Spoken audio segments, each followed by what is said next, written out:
Quels sont les risques encourus lors de la gestion de projet? Bonjour, mon nom est Michel Baudry.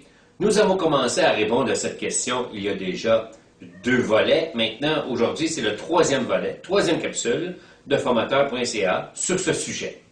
Nous avons commencé au début en expliquant le triangle de la gestion de projet pour les délais, les coûts, la qualité, que nous avons transformé tout simplement en un parfait carré, où on distribue les délais, les coûts, la qualité et les risques qui viennent influencer ces 3 volets-là.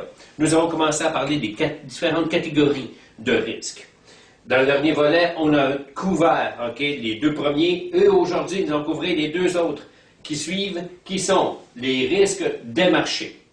Les marchés en tant que tels, dans lesquels on va faire notre projet, vont toujours être influencés par les taux d'intérêt. On a parlé des financiers, mais on a parlé aussi que sur le côté des taux d'intérêt, il y a des risques en tant que tels. Les intérêts, comme on voit souvent dans le contexte qu'on vit à l'heure actuelle de notre économie, où qu'on vit une crise financière, il est très important de s'assurer que les taux d'intérêt ne viendront pas jouer dans la gestion de projet en tant que tel. Il ne pourra pas non plus venir faire en sorte d'augmenter nos coûts. Donc, il faut évaluer les risques à l'intérieur de ça. Et aussi, évidemment, les taux d'intérêt vont avoir plusieurs influences à travers le prix des marchandises, le prix qu'on va payer par rapport au prix du transport. Souvent, dans la gestion de projet, j'ai vu des entreprises faire de la construction, un gros projet de construction. Ils commencent à parler avec des fournisseurs. Ils vont commencer aussi à faire des évaluations avec des sous-traitants. Et le problème qu'on voit, c'est que les coûts de transport sont toujours mal évalués. Pourquoi?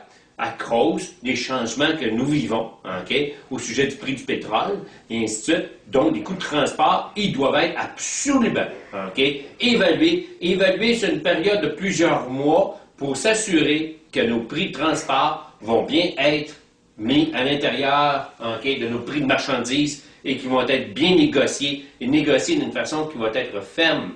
Donc, c'est un risque qu'il faut regarder. Dans la prochaine catégorie de risques, on a les risques de réputation.